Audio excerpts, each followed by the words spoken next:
This is the Bleav in Pro Wrestling podcast. Here's Rick Ucchino and SP3 on the Bleav Podcast Network.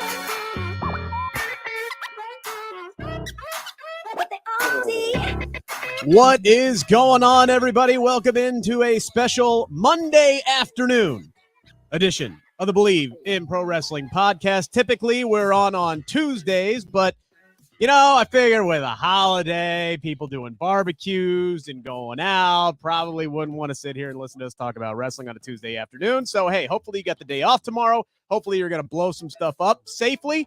Hopefully you're going to grill some stuff and celebrate the 4th of July. What? I know it's kind of an oxymoron, blowing stuff up safely. I know, but just be smart about it if you're going to do it. That's all I'm saying, SP3. That's all I'm saying. Man, you don't think about the people who are listening and watching this for the first time. Just come on and be like, blow stuff up, but safely. It's 4th of July tomorrow.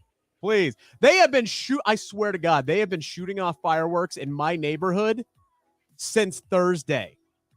It was still June, and they're blowing stuff up on a Thursday night.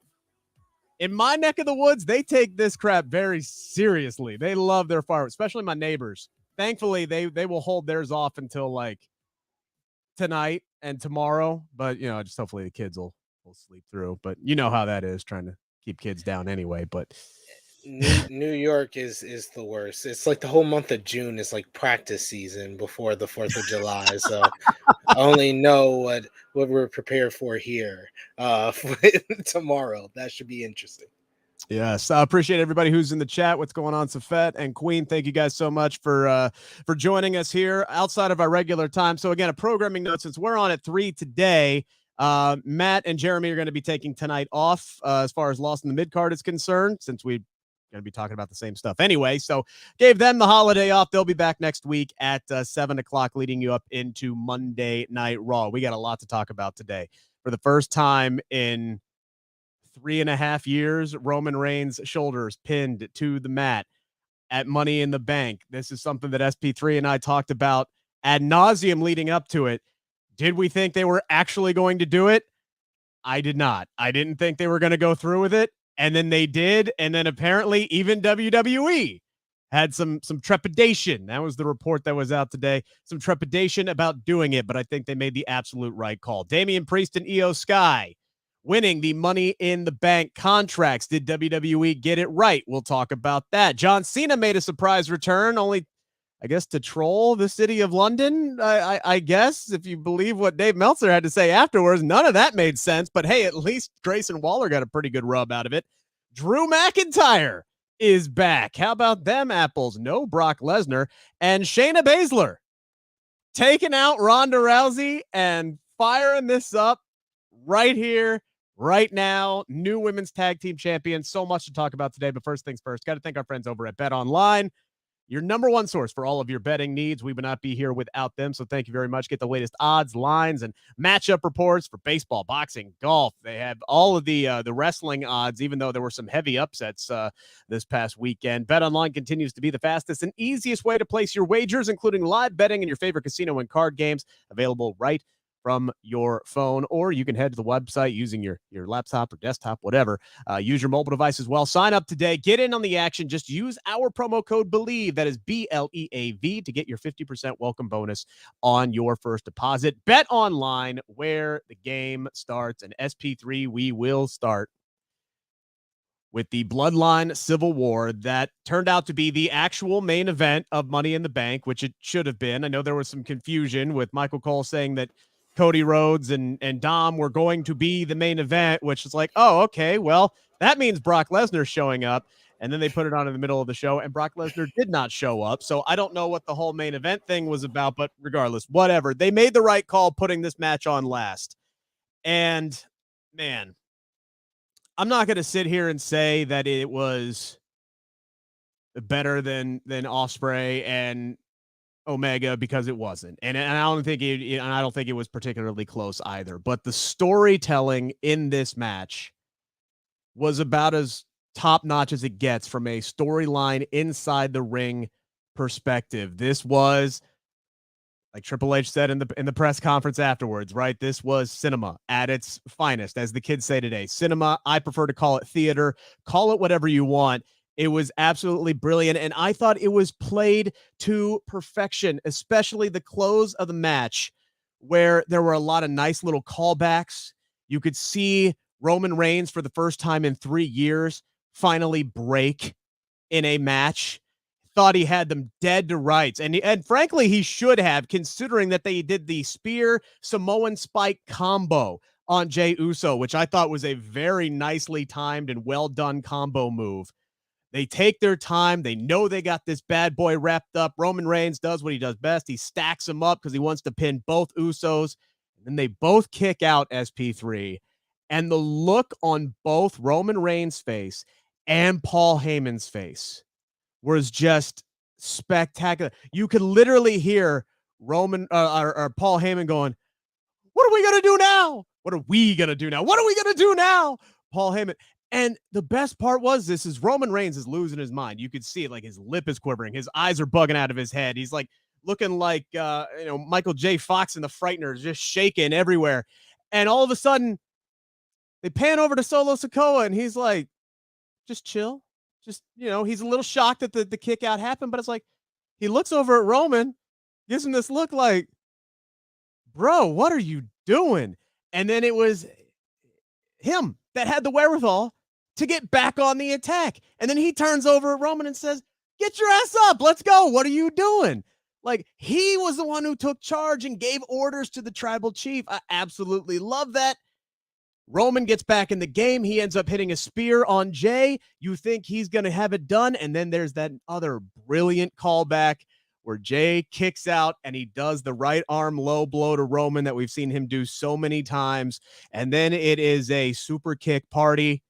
Wrong tag team, I know, but it's a super kick party from that point on. Solo ends up going through the table. He eats one more double super kick. Roman is down. He's out. Jimmy tags in Jey. He hits the splash, and of course, it's Jey Uso who pins Roman Reigns. 1, 2, 3. And my God, the reaction from inside the O2 when that happened. There were some lulls in this match because I think the crowd they were hot and heavy from the beginning. I think they were a little spent, but also I think there was a sense of just like, okay, is this actually going to happen? I think they were like caught up and in awe in the moment, especially after that kick out from the double pin. Like, they were just on pins and needles waiting to see what the finish was. And the second that Roman's shoulders were actually pinned to the mat, the roof blew off the joint. Like, this was the perfect ending. You could not book that ending better, in my opinion, SP3. What do you think? I thought it was a fantastic main event. WWE has been putting together some great matches throughout 2023, but this is one of those ones that felt special because of the whole storyline going in. They really built up the moment, and for the smart fans, they gave it away that this was going to happen when they emphasized that it's been since December 15th, 2019, that the Roman Reigns was last pinned. So they really needed to start saying that a while ago, maybe after he hit a day 1000. They could have done it more in the lead up instead of hammering it home on the show itself. It kind of gave away the result, but this is the result that I said was going to happen weeks back. As soon as Jey Uso turned, and this seemed like that was going to be the matchup for Money in the Bank, I knew the right result was Jey Uso pinning Roman Reigns, and it puts WWE in another interesting situation. Here we are in 2023, and three times already we are asking the question, is this the guy who should beat Roman Reigns? Yeah. Was it Sami Zayn? No, it wasn't Sami Zayn in Montreal. Everything set up for him to get the job done. It wasn't Cody Rhodes finishing his story, winning the Royal Rumble, coming in as this red hot babyface who was selling all this merchandise, drawing good ratings. No, it wasn't him. So is it really, after all this, is it really Jey Uso? And you could really say that Roman losing the championships, it elevated somebody else. I mean, God bless him, and we got to have all our prayers for Jey Uso if he did win the undisputed WWE Universal Championship, because I think of people like Kofi Kingston and Big E that also they allowed to win their top prize, and then how that all turned out, or how that all ended, is what I remember most. But I mean, more people is going to remember the times they won it, of course, but Sure. it leaves that aftertaste that is not always good as a professional wrestling fan. So there's a lot of questions now, but I do like the fact that they did it this way. I thought this match, like I said, was fantastic. Everybody played their role perfectly, and the ending was what it needed to be. All the callbacks leading up to the Usos working together and Jey Uso finally being able to defeat Roman Reigns after 3 years of being with him throughout this Bloodline saga. He's finally the one who's able to do it, and we don't have to say Baron Corbin is the last person to beat Roman Reigns anymore. Yeah, I mean, heck, man. I mean, just if you think back to the last time that Baron Corbin was the guy who pinned him, like, do you remember who was in the ring with him when he pinned Roman Reigns? Because it wasn't clean. It was a dog, it was a no holds barred match, or it was something to do with dog food. I can't really remember. It was that whole dog food business, right? But it was December 2019. He was in the ring with, if memory serves correct, FTR and Dolph Ziggler.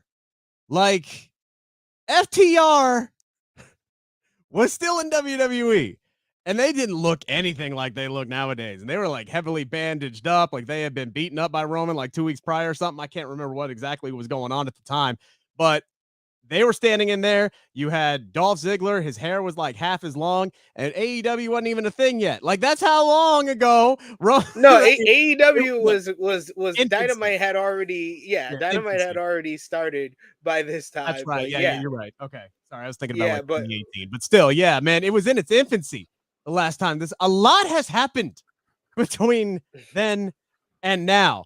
And then we get reports out today from like WrestleVotes. Now, WrestleVotes is a Twitter account for those who doesn't know. It's an insider Twitter account. Doesn't really have its own website or anything like that, but it does tweet out reports, and it's been proven to be fairly accurate before, saying, quote, today, there was a feeling of trepidation from a singular high-ranking creative member in crafting the finish for this past Saturday's Bloodline match. A strong argument that Reigns should not have been pinned prior to losing the title was present throughout this process. I'm glad they didn't listen to that singular one person, because this was 100% perfect, right? Because this was something new. It was something fresh. It's something that we had not seen as far as like Roman Reigns' reign of terror.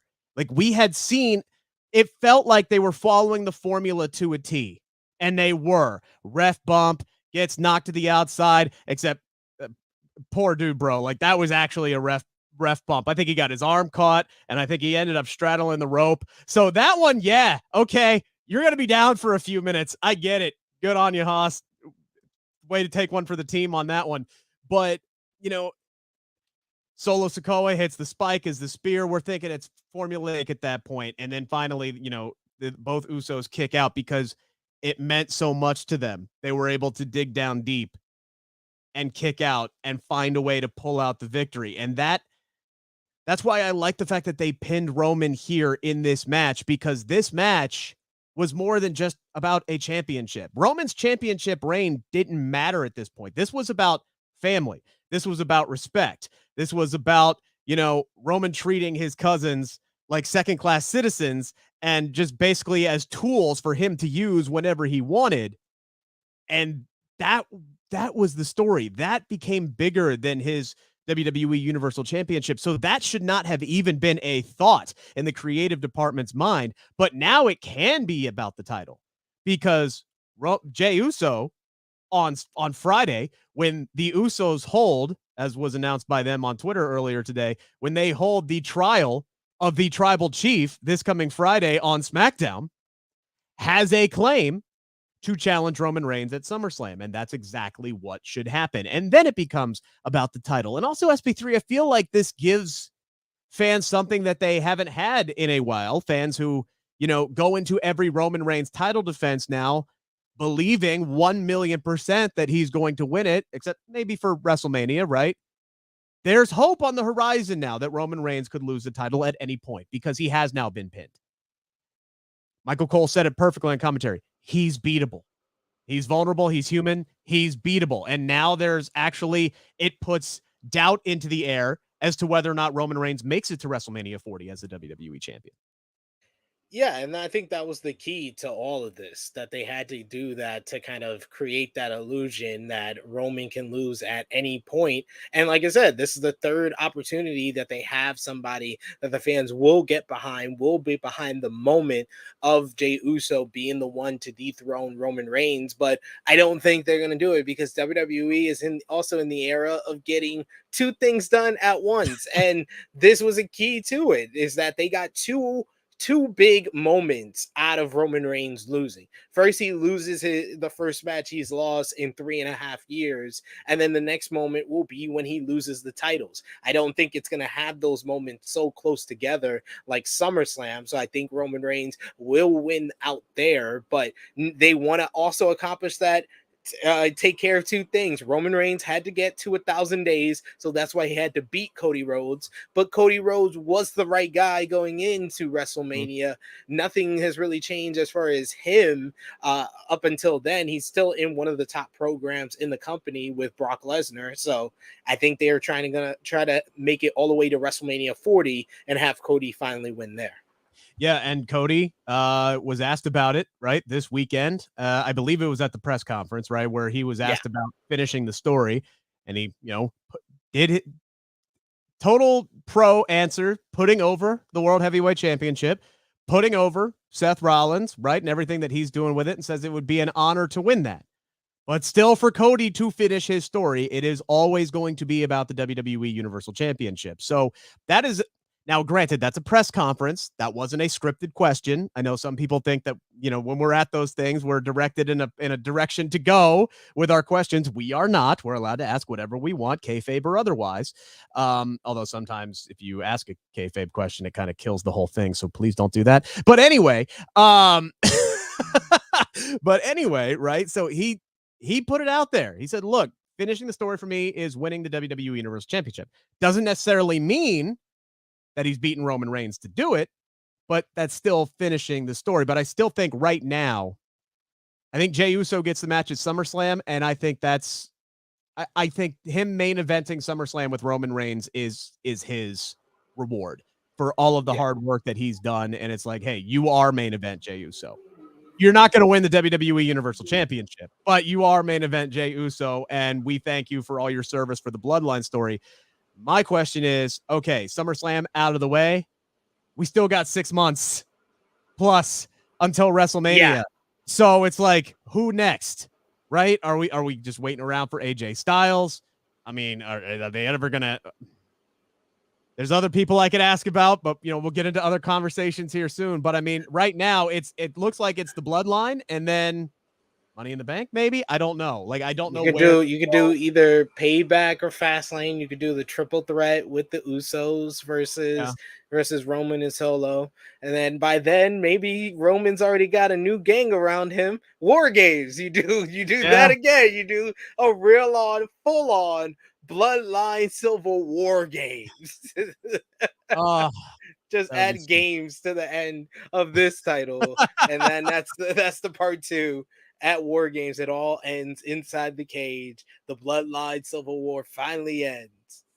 Yeah. Feel free to get your comments in throughout the entirety of the show. We'll try to get to as many of them as possible. Frantic World saying what's up, and Hassan saying hello as well. Appreciate it. Safet saying it was not a clean finish. Low blow was used, but hey, whatever, man. It's poetic. It's poetic justice, right? He still lost. It didn't matter. Like, he's wrestled so many matches that weren't clean, like hardcore matches. It does not matter, right? Hell, there was one match he used where literally Brock Lesnar used a forklift to pick up the damn ring. He still won. It didn't matter. It was monumental, his shoulders getting pinned to the mat after 3.5 years. Like that, Jey Uso was the right guy. If you weren't going to give it to Cody, Jey Uso was the right guy, and that definitely meant a lot. And I'm glad, very, very glad that WWE went ahead with that. Obviously, SP3, a lot was going to be made about who was going to walk out as the briefcase holders on Saturday. The betting favorites heading in were LA Knight and IYO SKY. Those were the betting favorites. And if memory serves correct, I Bleav that LA Knight was actually more likely to win it than IYO. I may have that backwards, but if I remember correctly, he had better odds of winning than IYO SKY did. With Logan Paul coming in second. Neither one of them ended up winning. It was Damian Priest who won the match, even though that crowd was heavily in favor of LA Knight winning it, and that roof would have blown off the joint had he grabbed that briefcase. But he takes a sick broken arrow off the top of the ladder, and this whole match was just a car crash. Just an absolute car crash. Some of the spots were spectacular. Some of them didn't quite work, but were still effective. Ricochet and Logan Paul tried to top what they did at the Royal Rumble with that Spanish fly off the ropes.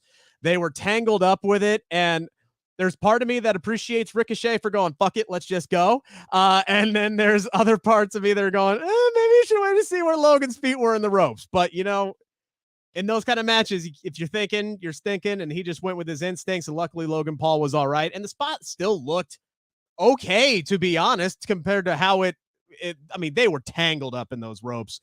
Probably should have called an audible and tried something else, but yeah, I mean, it is what it is. Hindsight is 2020, right? But it's still, it was a spot that people are going to remember. They made it work. Man, regardless, Damian Priest ends up getting the win. And then later on, the women's match, kind of the same situation, right? This was a fun little car crash. Some of the spots worked great. A highlight was Zelina Vega hitting the code red on Zoe Stark off the top of the ladder for sure. And then I loved the finish so much. Man, did I love the finish with IYO handcuffing Becky to Bayley and then climbing over Bayley, her damage control mother hen, to climb up and grab the briefcase. So the favorite for the women does win. Damian Priest, who had the third best odds, takes the briefcase. Later cost Finn Balor his match against Seth Rollins. We'll talk about that. But did WWE get it right, SP3, and putting the briefcase in the hand of Damian Priest and IYO SKY? Well, I'm a little bit biased because WWE listened to me. This is my picks to win the Money in the Bank contract because it was interesting things that I could see WWE doing with both of these people with the contracts. Everybody's other favorite, LA Knight, and I got swept into the LA Knight fever, especially after hearing his reaction on SmackDown and knowing that crowd at Money in the Bank were going to be living and dying on every single move that he made in the Money in the Bank ladder match. I had a feeling to go with Damian Priest, to go away from Damian Priest, go with LA Knight, but Damian Priest was the right choice because it opens up a world of possibilities for what he can do, whether going after the World Heavyweight Championship and being more involved in this whole Judgment Day storyline with him and Finn kind of jockeying for position. And now Finn's going to be upset at him for costing him the World Heavyweight Championship. And how jealous is Finn going to be if Damian wins the title from Seth after he's wanted to win it so bad? So yeah, I think that Damian Priest, he has so much that he can do with this Money in the Bank contract. I asked the question on our preview show last Tuesday. LA Knight wins the Money in the Bank briefcase, and then what? Like, that was my big question, and I don't think WWE knew the and then what. So unfortunately for the fans that were rooting for him, he couldn't win this. Logan Paul, I thought would have been interesting, and I know there was like a late push behind the scenes for him because that is another interesting, briefcase holder that every single time he comes back, you could say, oh, he might be cashing in. Oh, might be cashing in, and you can pop a rating in that way. And of course, the visibility of being on a social media star like Logan Paul, it just made a world of sense as well. But Damian Priest, for the long term, I think was the right choice, and he's a guy that they have to get behind now or never. So it was the right choice for her. And then IYO SKY, come on. IYO SKY had the breakout performance against Bianca Belair at Backlash. And then from there, I was like, she's my choice for Money in the Bank. So I am glad that they stuck to that. They built on that momentum. They have this whole story with Bayley, with Damage Control, which they have multiple different stories with fact. I feel like AEW in 2020, where we have multiple storylines with factions, dissension within, with now IYO and Bayley, Finn and Damian, the Bloodline saga. So yeah, it's a lot at once, but this one is very interesting now that they're kind of saying that, oh, we both won Money in the Bank, because that's what Bayley said before the show, that if IYO wins, I win. If I win, IYO wins. That's how it works. So she was like, yeah, you helped me to the top. I climbed up on top of you and got the win. I think it's great, and it adds something new as well to that women's title scene over on SmackDown, which is actually a lot better than the women's scene on Raw, despite Raw having 2 non-title feuds technically now after the show.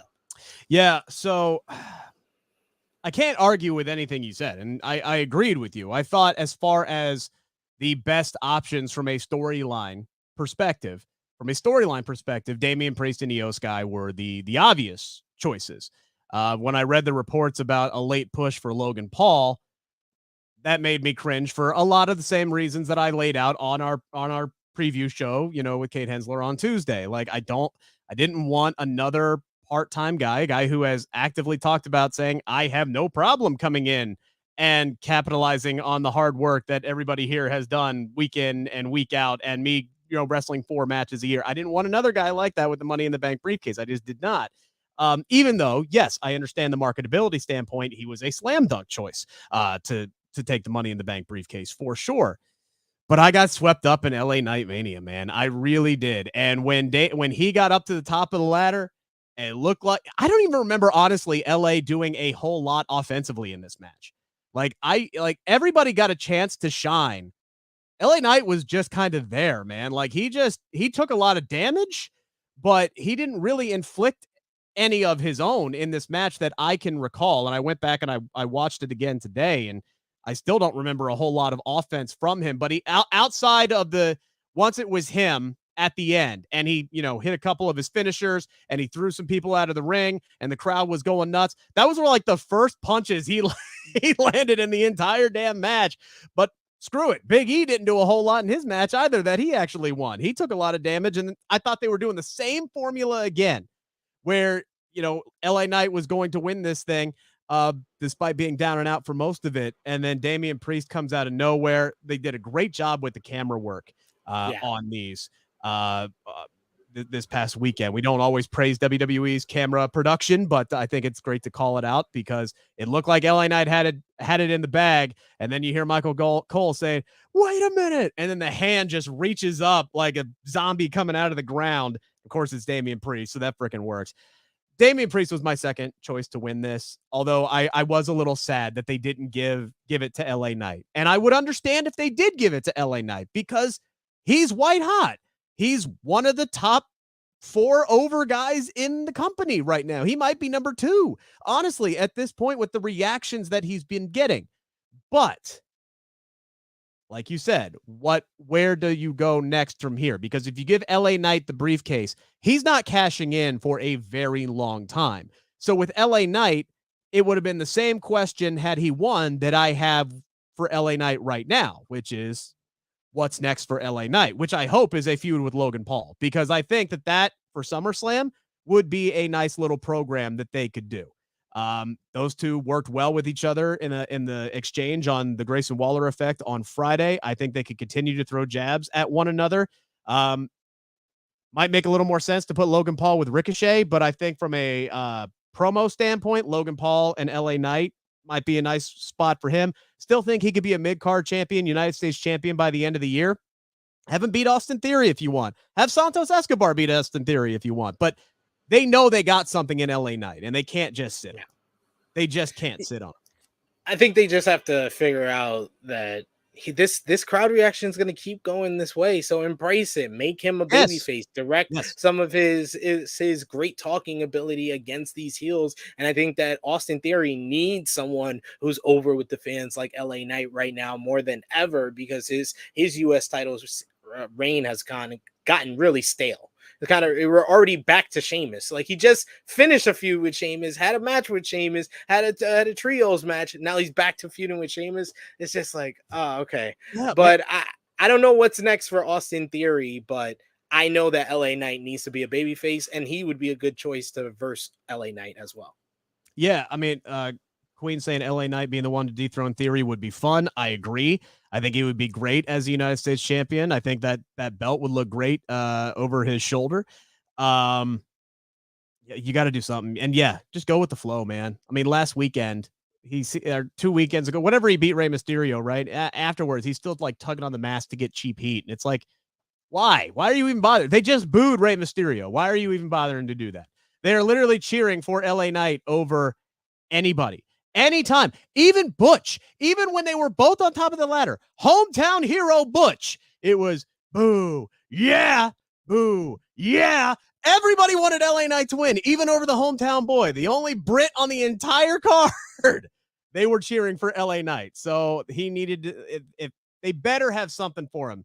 They got something. They got money in him. He just getting his first merch put out. And I think they know that. When you get the merch put out, when you're the one that is all over the media heading in, and he was everywhere, like as far as like I'm not going to call them minor outlets, right? But like all of the ones that we read every day, he is everywhere. He's talking to Chris Van Vliet. He's talking to a few other people, right?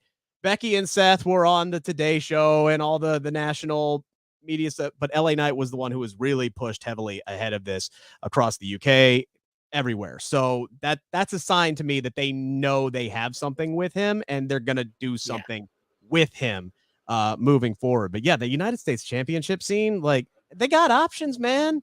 They got so many options, but it just seems like he, and as well as Montez Ford and Angelo Dawkins, like we've talked about before, they just seem kind of stuck in neutral since they were drafted really high over on SmackDown. I think they were 2 and 4 respectively over to SmackDown when they were taken overall. So it's like, what are you doing with them? They're just kind of, Austin Theory's been used more to help put over Pretty Deadly than anything.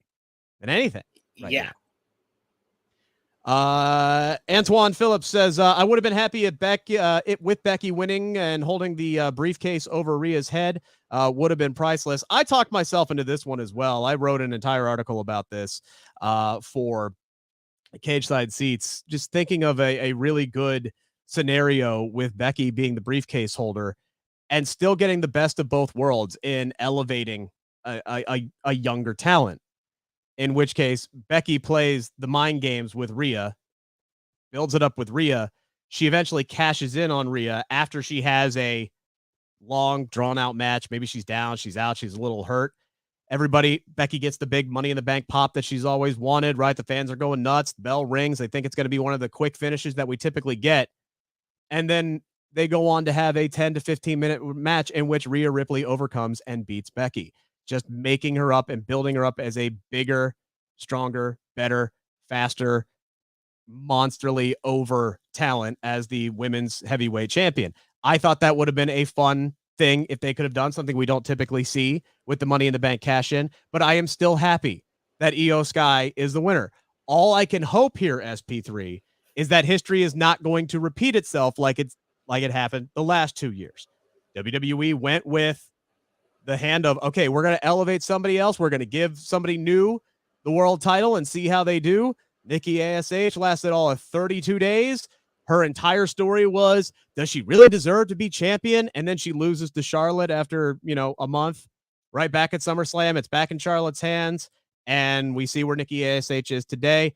Not reflective of her talent whatsoever. She's hardly used. Hopefully she gets, utilized more creatively. Liv Morgan, same thing, but accidentally. Like, her story wasn't, oh, does she deserve it? Her story was, she's earned this damn thing. Now let's throw her to the wolves. And then her first match, she taps out, she gets her ass kicked, but flukily beats Ronda Rousey. a win over Shayna Baszler with her at Clash of the Castle did nothing to help her out, because immediately she lost all credibility in the eyes of the audience the second that she tapped out to Ronda Rousey. And then she lost the belt right back to her at what was it? Extreme Rules. Extreme Rules. Yeah. Yeah. So it's great that EO won. Don't repeat history. Don't repeat history. We are already going against history because IYO SKY is now the second longest reigning Money in the Bank holder in By the contract's history. By default, she's already second because WWE have premium live events on Saturdays instead of Sundays. So she's held it longer than 6 out of 7 holders that are women that have held this contract. Congratulations, IYO SKY. Who knows? WWE might have Sky go for the Raw Women's title tonight, says Frantic World in the chat.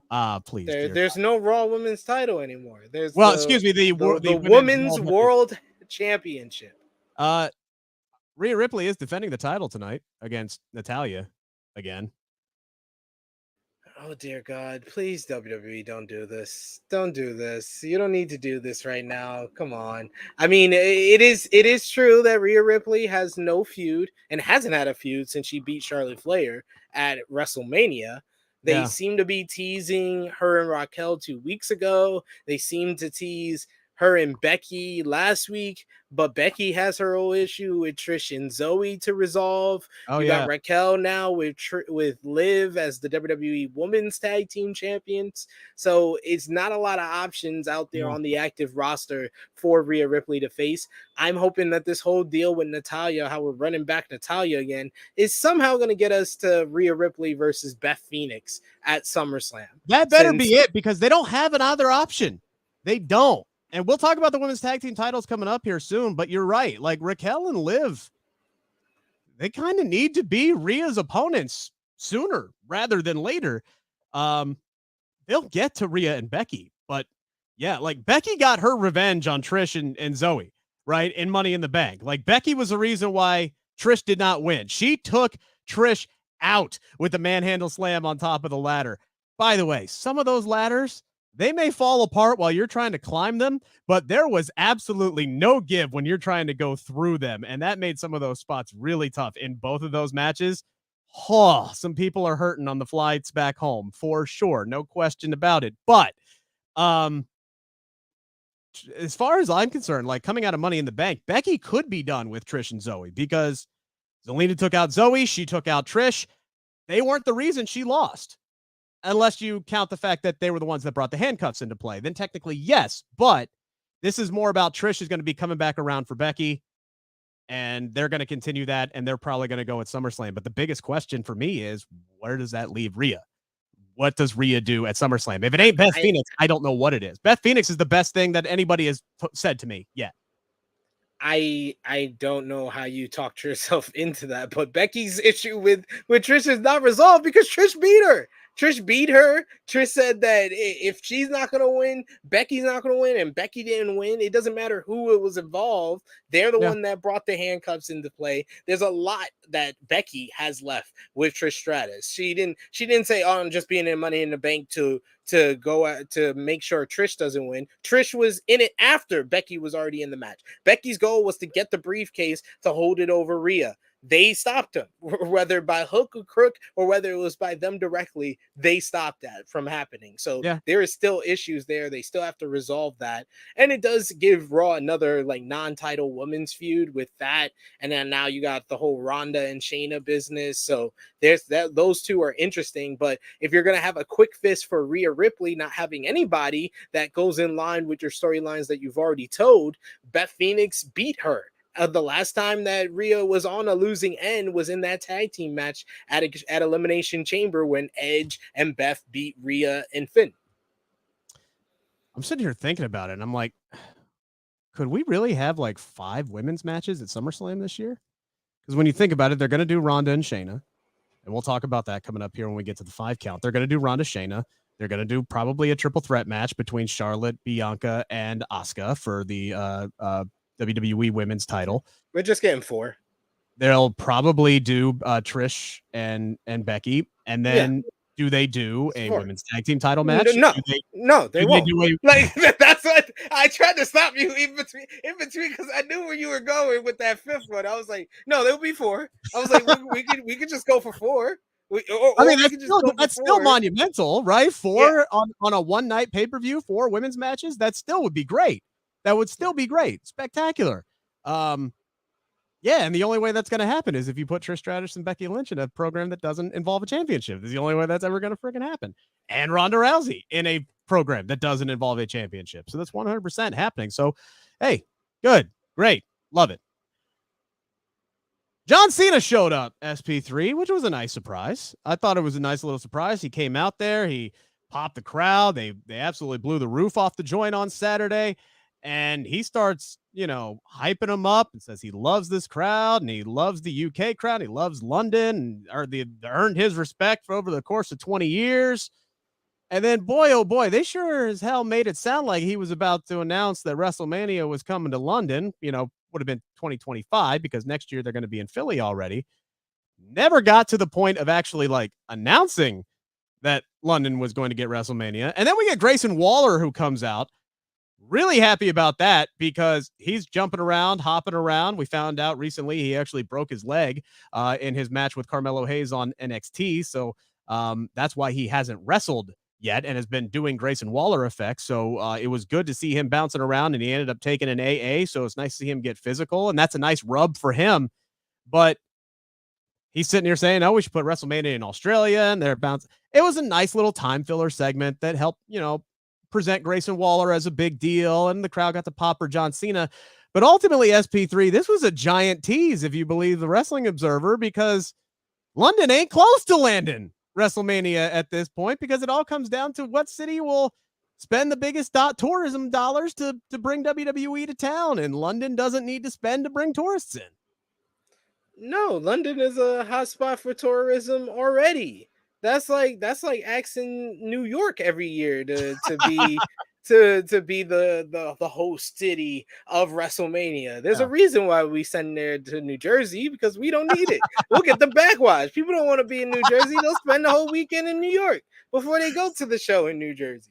But yeah, so I don't understand why this. I mean, I understand why it was done. I don't understand why John Cena needed to waste a surprise return on this for them to pressure. It had to be a movie star. For them to pressure London to pay for WrestleMania. But I do like it for Grayson Waller. Grayson Waller is so talented. One of my favorites from the latest generation of NXT because he just feels like a main roster character. He has the talk show. He can talk. He can really work as well when he gets into the ring, and his moveset is very innovative. So if this leads to Grayson Waller versus John Cena, I'm all for it. I think this segment alone did more for Grayson Waller than Austin Theory having a match and beating John Cena did for him at WrestleMania 39. Yeah, well, look, John Cena didn't eviscerate Grayson Waller down to, his underwear, right? Like he didn't just tear this man apart. Like they actually had a decent back and forth promo exchange and John Cena being like, so wait, you want me to go to Australia to get a rub from Grayson Waller? Is that what you're talking about? And there was some really good lines that were dropped before him. It was a good spot for Grayson Waller. Yeah, but I don't know if it's going to lead to a match, but I don't necessarily know that that's a bad thing either because John Cena himself has said, what you got out of me at WrestleMania 39 is what I got left in me. So if we're just going to get basic AF John Cena, basic thugonomics is basic thugonomics. John Cena against Grayson Waller. I don't know what that does for Grayson Waller. It may do what it did for Austin Theory, as long as maybe as long as he doesn't cut that promo. Yeah, as long as he don't destroy him on the mic, he'll be perfectly fine. But 100%, not only was it an attempt for them to get London to pay money for WrestleMania to come there, it was an attempt for them to outdo AEW. Because if they're going to London, they're going to Wembley Stadium, and they're going to break AEW's record by hook or crook. They gonna do it. It don't matter if they sell the same amount of tickets. They gonna jam pack the backstage area, and they gonna hit that 90,000 mark regardless. Yep, 2026 is probably the earliest that it would happen. Nothing is imminent. Yeah. I do believe it was Fightful who reported that the host city negotiations for 2025. WrestleMania 41 is in its final stages, so that's getting ready They're to. saying it might be Minnesota. Yeah. It'd be like 8 feet of snow in April in Minnesota. That'd be You know, great. Minnesota paid a lot of money for that. They was like, "Come on down, man. Are We you need kidding? it." Hey, we got the Twin Cities, baby. We got tax money from both Minneapolis and St. Paul. Come on down. Let's go. We got it rocking and rolling. Here you go. Big old fat check signed to Paul Levesque. There you go. Guys, appreciate all the support. Do us a favor. Give us a thumbs up here on the video if you like the show. If you're new to the program and you like what you've heard so far, we got more to come, but hit that subscribe button if you haven't already. We are so close to 600 subscribers. So close. And this is we're like 2 subscribers away. So I think tell we a are. friend. Tell a friend to just hit the subscribe button. Please. Yes, we're getting there. So close. Of course, the first big goal is 1,000 because that's when we hit monetization. But still, it's been a great ride with everybody who has joined us so far. So thank you. By the way, this isn't all you're going to get from us this week, by the way. We will be taking tomorrow off for the 4th of July, but on Wednesday, early in the morning, I got a conversation with Wheeler Yuta that will be dropping here on the channel ahead of his big match against Kenny Omega Wednesday night on Dynamite. And then on Friday, I'm going to have a conversation with Jimmy Wang Yang that is going to be dropping here on the Bleav in Pro Wrestling YouTube channel. So make sure to stay tuned for all of that. Thank you guys so much. Let's hop into this now, shall we, SP3? It's time to answer the 5 count on the Bleav Podcast Network. All right, as we do every week, it is the 5 count, the 5 biggest questions that I have posed today. Love to get SP3's thoughts on the major happenings of the world of professional wrestling. We talked about Damian Priest and IYO SKY SP3 winning the Money in the Bank briefcase, whether or not they were the right people to do it. Now here comes the big question.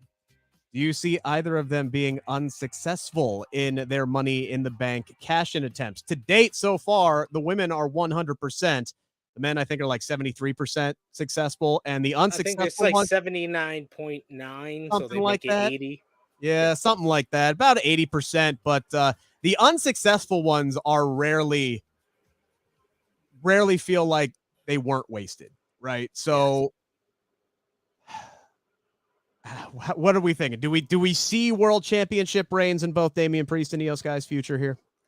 Yes, Damian Priest is lucking out in the fact that they made a new world championship. If this was just a WWE that had just the undisputed Universal Championship, then I would be like, tough luck, Damian. It's not happening. But now that we have the World Heavyweight Championship, I think Damian Priest would be an excellent choice to be that second, reign after Seth Rollins. Him dethroning him makes a lot of sense. Or even if there's like a transitional champion that beats Seth, so you get both things where Damian gets crowd and he can put over somebody else for Seth Rollins. So that's also good. IYO SKY, she can't be the first to be unsuccessful. I think that's a one-way ticket for her, leading like many of the other women that have been here and left, because that is just booking malpractice. When you have one of the best wrestlers in the world, regardless of gender, IYO SKY, she has to get this successful, Money in the Bank cash in. You can, of course, play with it and avoid her actually catching in for a while, whether it's from Bayley and miscommunication in that way. But when they finally want to have the cash in, IYO has to become the WWE Women's Champion or the WWE Women's World Heavyweight Championship. I don't know how they would get there, and this is a thought that just popped into my head. I would love it if IYO won the title by cashing in on Bayley. I don't know how they get there. I don't know how Bayley earns another title shot. I don't know if she actually, but like Bayley, like she's gotten title shots, right? She just hasn't won any of the big matches, whether it's against Bianca Belair or whoever. She just hasn't won any of them in a while, at least since the crowds have come back. So for her to finally like get over and then win the big one, and then IYO turns around and bashes in her skull with the briefcase as they're celebrating, and does the babyface turn and pins Bayley, I think that would be some poetic justice, and that would be a great way to finally split up Damage Control. I don't think that's an effective way to have IYO as the babyface. She sounds like the heel in that situation, because Bayley waited so long and had all these near wins for her to finally win, and then IYO's the one to cash in on her. Right. That kind of makes her the heel in that situation. Yeah, that would be more like Bayley cashing in on IYO. That would make more sense in that situation. But either way, I wouldn't mind seeing it if they could figure out a way to make it work. But no, I think both of them will be successful. And your comment on Damian Priest not winning Money in the Bank if there wasn't a second world championship, let's be honest. I would say 4 out of the maybe 5 out of the 7 guys in this match wouldn't even have been in the match if there were only if there was only the WWE Universal Championship. So yeah, I think there's going to be a lot of people that are going to benefit from the World Heavyweight Championship, and Damian Priest is for sure going to be the first one. I gotta give kudos to WWE because so often nowadays everything is so telegraphed, everything is always kind of leaked out. In fact, I think there were some smoke screens that were kind of thrown up because we actually did get reports that there were expectations that Brock Lesnar would be making his return in London just 48 hours outside of the show to set up him versus Cody at SummerSlam. That did not end up happening. But literally, we got reports like the morning of Money in the Bank. Oh, no, don't expect Drew McIntyre. It's been all quiet on the Western Front. We don't know what's going on with him. He's not going to be there. We haven't heard an update on Drew in so long. Like literally just trying to quell everything down on Drew McIntyre. And then that big beefy son of a bitch, after Gunther beats Matt Riddle in what was we knew it was going to be a good match, but I loved the finish where he's pounding on Riddle's ankle and then he locks him in the ankle lock and Riddle has no choice but to tap out. So kind of a protective finish for Matt, even though he was going to lose anyway. Gunther standing tall. And then you just hear the sword unsheath and Drew McIntyre comes out to the big hometown pop. He ends up delivering a Claymore to Gunther and he rips off his shirt and he says, "I'm back, baby." And he's loving life. And it looks like he's coming after the Intercontinental Championship, which makes sense from a storyline standpoint because he was the one who lost to Gunther at WrestleMania. That was the last time we saw him. So we've heard all of these reports about how Drew is unhappy with creative and his contract is going to expire and he's not even close to re-signing. And then Triple H SP3 hops up on the press conference afterwards, was asked about it, and it said, if Drew had a problem, it's news to me. We're texting each other back and forth, laughing about all these reports, and he's good to go. And we hope he's here for the rest of his career. So are you buying SP3 that things are all good between Drew McIntyre and WWE? Oh, hell no. I know this company way too well. If everything was good, you wouldn't do all this. You wouldn't do all this fake bravado from Triple H. Oh, we're laughing at this. That means there was something serious to these reports because he had to call him about it. He admitted it. He admitted that they called each other about the report. So, of course, there was something to it. So, I don't think everything's all good. I think that Drew McIntyre, they presented him with another matchup with Gunther at a pay-per-view like SummerSlam. You get to have the big return pop in the UK. You get the big program for the Intercontinental title at SummerSlam. You're the first real threat for Gunther. So, they can do all of that, and I think it just worked for Drew McIntyre. It was like, okay, this sounds like an idea. It makes sense for me to come back after doing that at WrestleMania. I've been gone since then. This is the natural progression. And maybe they're starting the story of him leading to a heel turn down the road, which a lot of people have been talking about. So I think it would just work for Drew McIntyre. But do I believe everything is all good in between Drew McIntyre and WWE? I don't believe anything until I get a report that Drew McIntyre has re-signed. We didn't get any of that. We had him return, but we got no reports about them re-signing. That's when I would say something. After that would be what any other promoter and company would have done after they re-signed him, did the whole comment about, oh, we laugh at those reports and stuff. You don't do it after he just returns. Like, no one said that he was gone. Everybody said he hadn't re-signed, and we still have not heard anything about him being re-signed with the company. Yeah. I think there was obviously some smoke to the reports. I think there was some truth to the reports. Could they have been vastly overblown? Absolutely, they could have. But there was still some obvious issues there, whether it came down to money or something else. But those happen with everybody in every contract negotiation phase, right? So I do believe that Drew, we had reports ahead of WrestleMania that he was having some back problems. So when Triple H says, look, he needed to go get something fixed, and while he was out, he wanted to get something else fixed, I wholeheartedly agree, believe Triple H on that one. I'll say this much though. Considering the fact that Triple H responded to the question in the way that he did at the press conference, and the fact that commentary went out of the way to dismiss the reports. Michael Cole with the line of Drew McIntyre's demise in WWE, those rumors were false, like dropping that line, and Wade Barrett said something similar. Boy, if Drew walks at the end of the year, or even early next year if they extend his contract due to injury, right? Because they've done that before. Yeah. Boy, that's egg on their face. That is yes. Big time egg on their face. So they better be damn confident that they're going to be able to sign Drew McIntyre to a contract extension, because if he walks and he goes over to AEW, boy, like, I'm not saying he's going to go in there and cut a promo on him because he has respect for WWE and everything that they've done for him. I'm not saying he's going to do that. He's not going to do the tell-all interview type stuff, but they're going to look pretty damn dumb if he winds up in another company this time next year. We have new, I feel like I've said this a lot recently, SP3. We have new women's tag team champions in WWE. Raquel Rodriguez and Liv Morgan recapturing the titles after Shayna Baszler. Shocks is not the word. There's not a word to describe how surprising this was, where Ronda Rousey tags herself in the closing seconds of the match, and then Shayna Baszler just goes ballistic on Ronda and walks out. Liv Morgan is shocked. She tags in Raquel. Raquel quickly tags in Liv.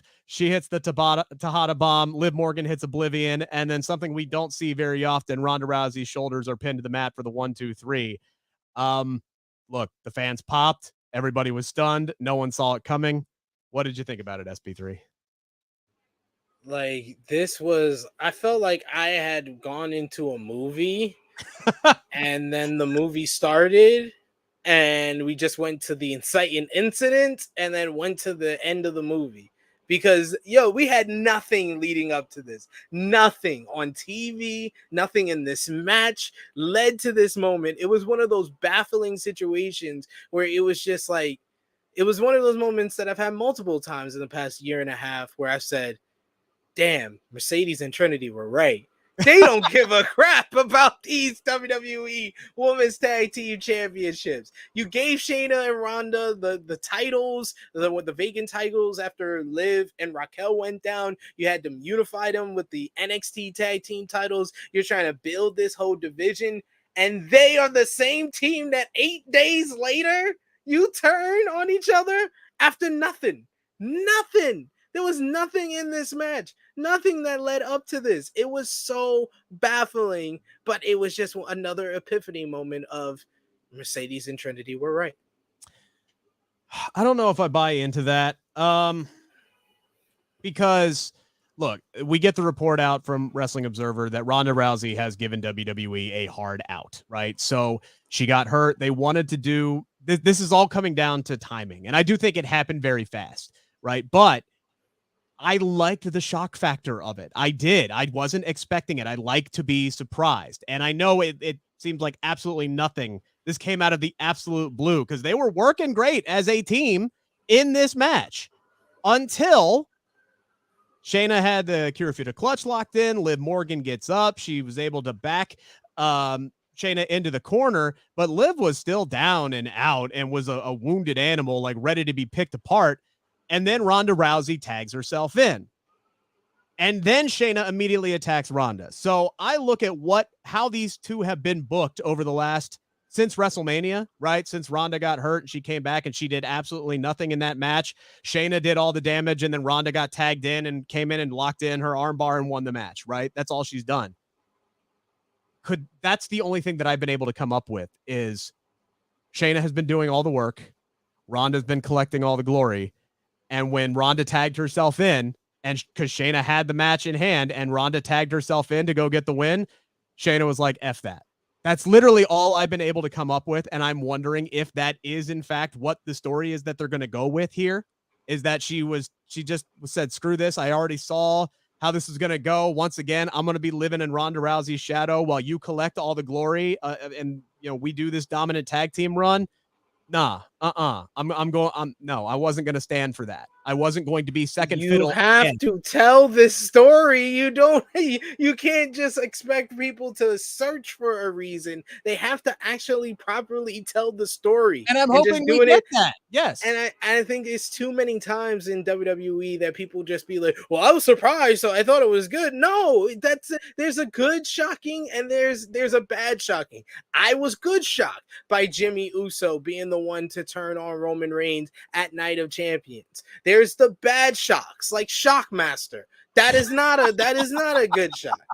Uncle Howdy. Like, we have seen bad shocks. This is more leaning towards those than the other way, but they can make it better with what they can produce in this feud. And I understand people want to say, oh, it's on Ronda. She has an out in her contract. You knew this for months. This has been talked about for months. Yeah. This has been talked about for months. People have been asking, how long is Ronda Rousey's contract for? How long is she going to be here for? Why does she not want to be the SmackDown Women's Champion? Why does she want a tag team run? And they said when they put the tag team together, there was reports that it's going to lead to them having to feud with each other. That's why it's up to WWE to properly convey a story on their television, which they did not, and just did a betrayal out of nowhere because they were like, shocking.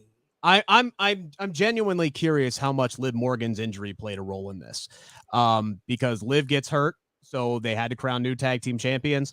Ronda and Shayna always wanted to be the tag team champions together, so they went ahead and said, yep, let's go ahead and give you the belts. And look, their reign was not very long, but it still had an impact because the way that they wrestled, the way that they bumped their asses off, the way that they put over the other teams, even though they were the ones that came out on top, it helped build up the division. So I disagree with, MCast in the chat saying, yeah, it's a great moment, but what did it do for Alba Fire and Isla Dawn? Alba Fire and Isla Dawn controlled most of that matchup and looked good against them. Now it's all about what WWE does moving forward because they have established who the tag teams are. For better or worse, for what it means for Rhea Ripley, Liv Morgan and Raquel Rodriguez are now the tag team in the women's division, and I think they do work well with one another. And there was a story of them coming back and winning the titles that they never lost. And Liv, again, I wonder if the injury changed something, and then I'm wondering if it changed again when she came back because they thought maybe she would be out all summer, and all of a sudden now she's back by Money in the Bank, and we can go, oh, well, this is perfect. We can have Shayna turn here, and we can still do the match by SummerSlam, and then Ronda's gone, and everything's fine. So I think injuries played a factor in this, but I am interested to hear what Shayna has to say, and I'm hoping it is something similar to what I laid out, because I do think that makes sense from a storyline standpoint. But yeah, right now it's just me grasping at straws and trying to read the tea leaves of what I have seen play out in the matches. And I could be completely wrong because I have been before. Number 4 here. Let's change pace here. Go over to AEW because we did have a couple of big announcements this week, including, we knew it was coming sooner or later, right? Blood and Guts 3 is going to be happening June 19th, TD Gardens, Boston, Massachusetts. It's going to be the Elite. It's going to be the Blackpool Combat Club. Eddie Kingston is now involved in this. He has found himself in the middle, begrudgingly having to team with the Elite as he tries to pull Jon Moxley away from the Blackpool Combat Club because he does not like this path that these guys, including Claudio Castagnoli, who we know he can't stand, he's taken John Moxley down this route. It's all about Claudio. It's not about whatever ways Blackpool Combat Club. It's about Claudio. It's Claudio. It's all Claudio. It's all about Claudio. You're 100% right. I love those two during John's match on Wednesday, never taking their eyes off of each other. Never. Like, Claudio was staring him down like he was the Terminator, and he was looking at the first chance to take out Eddie Kingston. And it's a nice wrinkle that they threw into this. I love Renee getting involved as well, going full mom mode, screaming at both John and Eddie Kingston to fix this shit backstage. I love her integration in all of this as well. But with Bryan Danielson now out with that broken forearm, again, GOAT level status shit here, where he thinks he's got a fracture. He wrestles for 10 minutes, and then all of a sudden, like 3 days later, Brie Garcia puts up a photo of his X-ray, and it is the cleanest forearm break you will ever see in your life. This man wrestled with one arm for 10 minutes and utilized his technical prowess to still lock into the bell lock using his feet. GOAT level shit from Bryan Danielson. I asked Wheeler Yuta about how Danielson was doing after that match, by the way, so make sure to tune in on Wednesday and hear his account of that. But still, regardless, it's interesting to see with Eddie Kingston's involvement and Bryan Danielson out, how do you think they handle things with Blood and Guts as far as what the actual match, how it's actually going to be constructed? 5-on-5 somehow, 4-on-4? What are you thinking they're going to do? I'm thinking they do a 5-on-5. So, but you have to understand with that, this means, Bryan Danielson is going to be out, obviously, with a broken forearm. Eddie Kingston is going to be in the G1 Climax. MCAS says BCC, Takeshita, and Shooter. Shooter won't be in there because he's in the G1 as well. So then with the pieces that you have left, you do the Elite of Kenny Omega, Hangman Adam Page, the Young Bucks. And I think this whole Blood and Guts was the stage to bring in Kota Ibushi. Bring in Kota Ibushi into AEW. I think that would be the big thing, the big surprise for this matchup.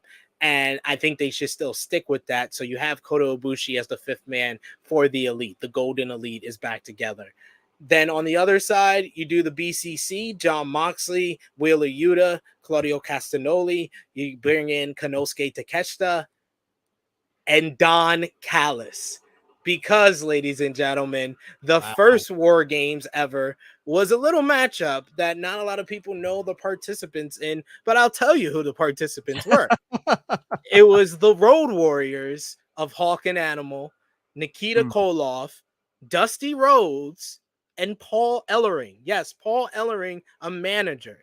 And they defeated the Four Horsemen of Ric Flair, Arn Anderson, Lex Luger, Tully Blanchard, and J.J. Dillon, a manager.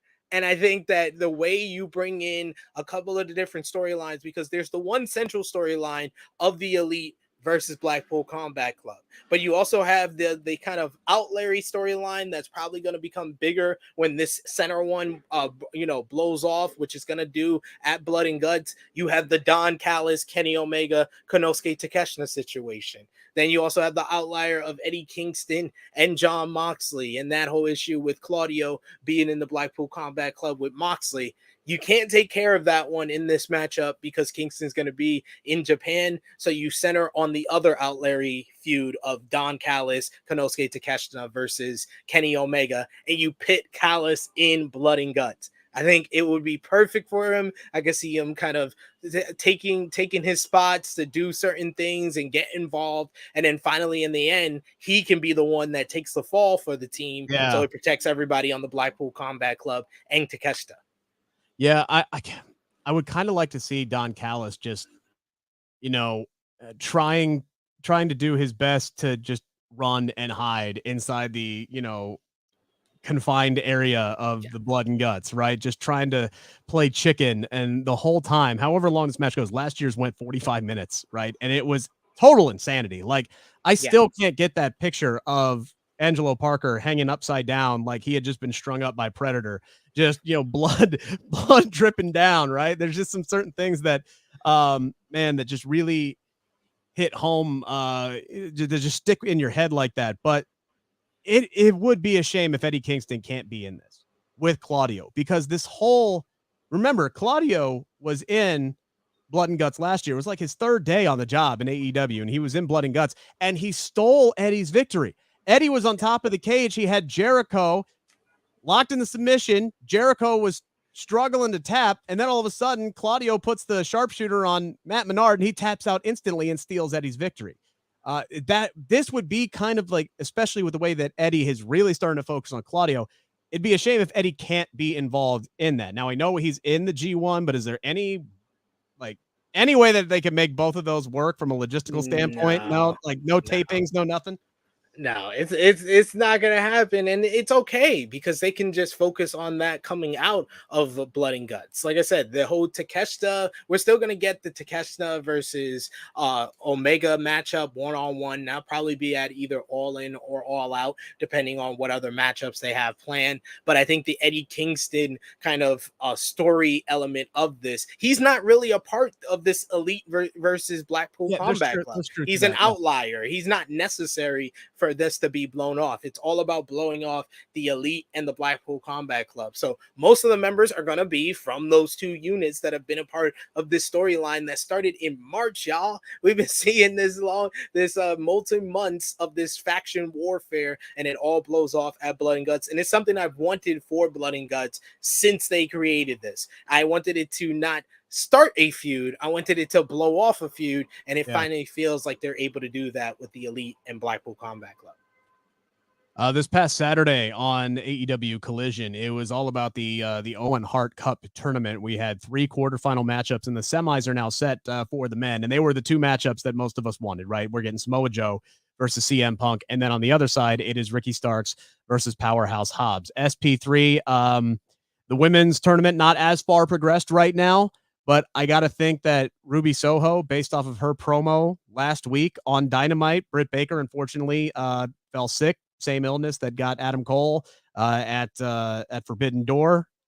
She wasn't able to wrestle last week, so her and Ruby are going to wrestle this Wednesday on Dynamite. So that tournament is not as further progressed, but we got a few quarterfinal matchups that are in. I know Athena has moved on to the next round. And I believe it's Athena and Willow this Saturday on Collision in their next matchup. Is that correct? Do I have that right? Yes. Yeah. Yes. So I got to feel like Ruby is a favorite. I got to feel like Athena is a favorite, considering she's riding this big win streak right now. Hasn't lost since it was against Jade Cargill at All Out.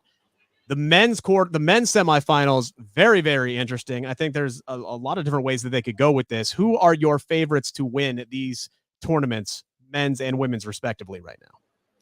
Owen Hart men's tournament, I'm going with CM Punk. I think Punk defeats Joe on Saturday. I think Ricky defeats Powerhouse Hobbs, and it's Ricky and Punk in the finals, and I think Punk wins that one.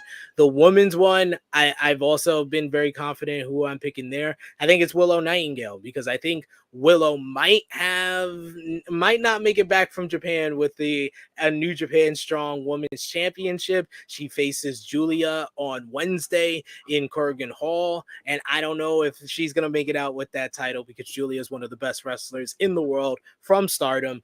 So I think that the way that they're going to have her rebound is her beating the ROH Women's World Champion, the first person to beat Athena in nearly a year. This sets her up as the number 1 contender for the ROH Women's World Championship, and then also she's going to win the Owen Hart Cup and probably defeat Ruby Soho in the finals.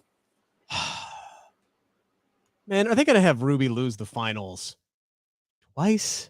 Are they really going to have Ruby lose in the finals twice? Absolutely. She should have won last year. Yes, she should have, but couples.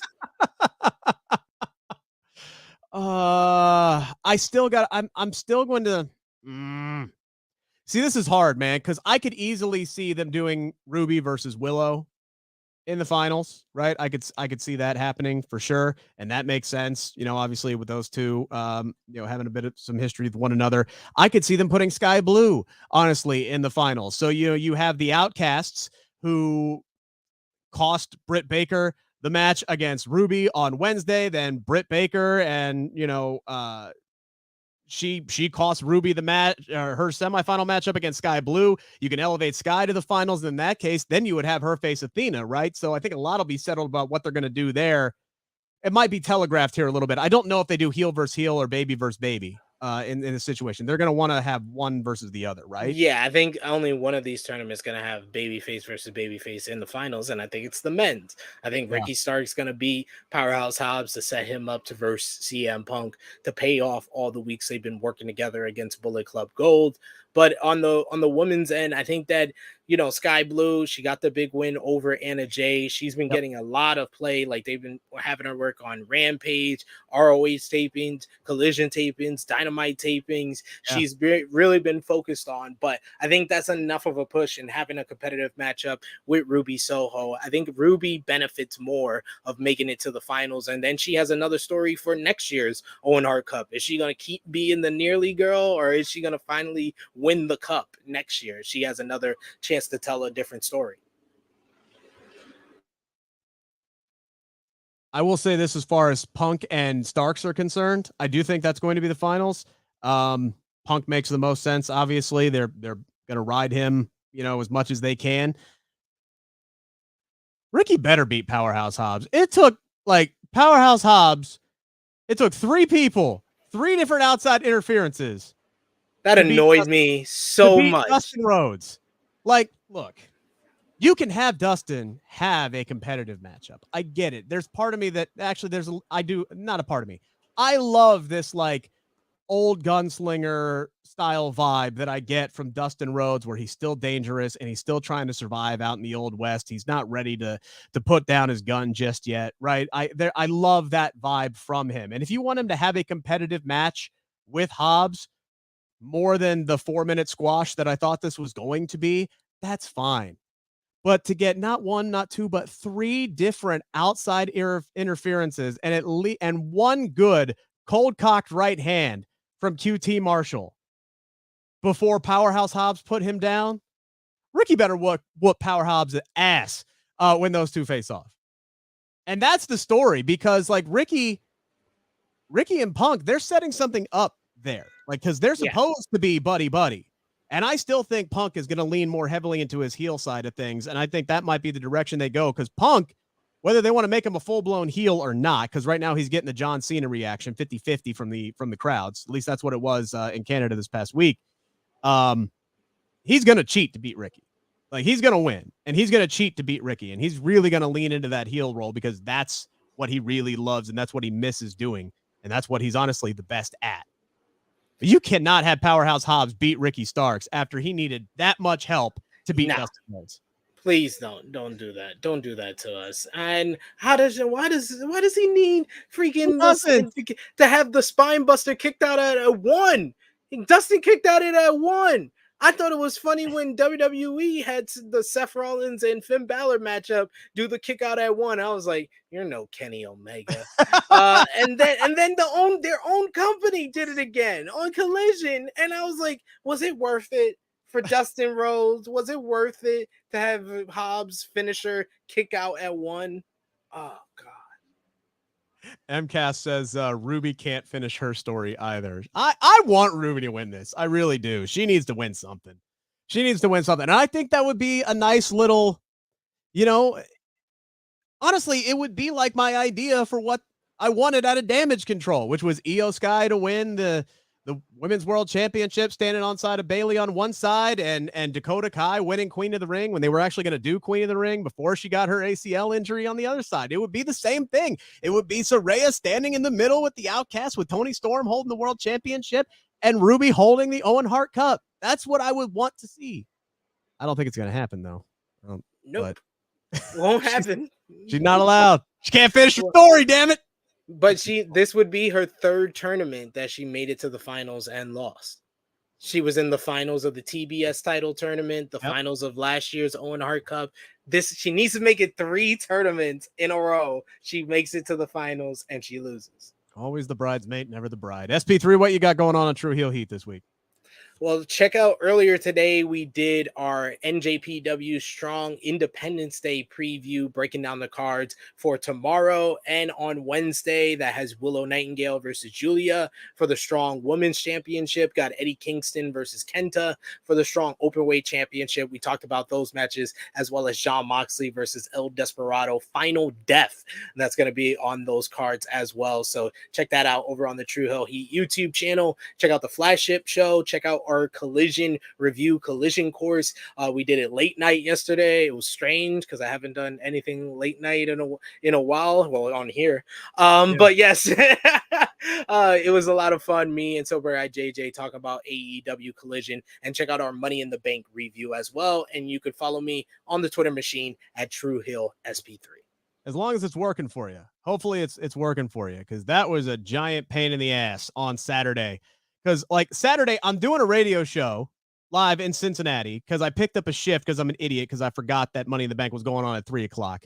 Right. So I'm like, oh, fuck, they're in London. Damn it. So now I'm going to be doing this show and trying to watch the Reds game at the same time that freaking Money in the Bank is on, but I was able to keep track of most of it, and I did fine. But man, when you rely on Twitter for engagement for radio shows and to talk about Money in the Bank, and you're doing these live streams, like Twitter is a vital tool for us. And for D-bag genius in charge to limit the use for everybody for like 3 days for some damn reason, that was such a pain in the ass this weekend. Mine's finally working now. You can follow me at Rick Ucchino, RICKUCCHINO, for those who are listening on the podcast channel, where we are available everywhere that podcasts are available. Again, check out my conversation with Wheeler Yuta. That's going to drop on Wednesday. My conversation with Jimmy Wang Yang is going to drop on Friday. Find out what's going on, the latest in his career. And he's heading back to Japan. And you can catch me live this Saturday night on the Fightful YouTube channel with the AEW Collision review show. I'm not going to be on Redacted this week because I got to work at the Saturday. You know what, that song is growing on me as far as an opener. It works. It works. Thank you guys so much who stuck with us here for an hour and 20 minutes on what is a holiday for most people. Enjoy your 4th of July. Two more subscribers. Two more subscribers. Come on. It's the Bleav in Pro Wrestling podcast, brought to you by Bet Online. Have fun, everybody. Happy 4th of July.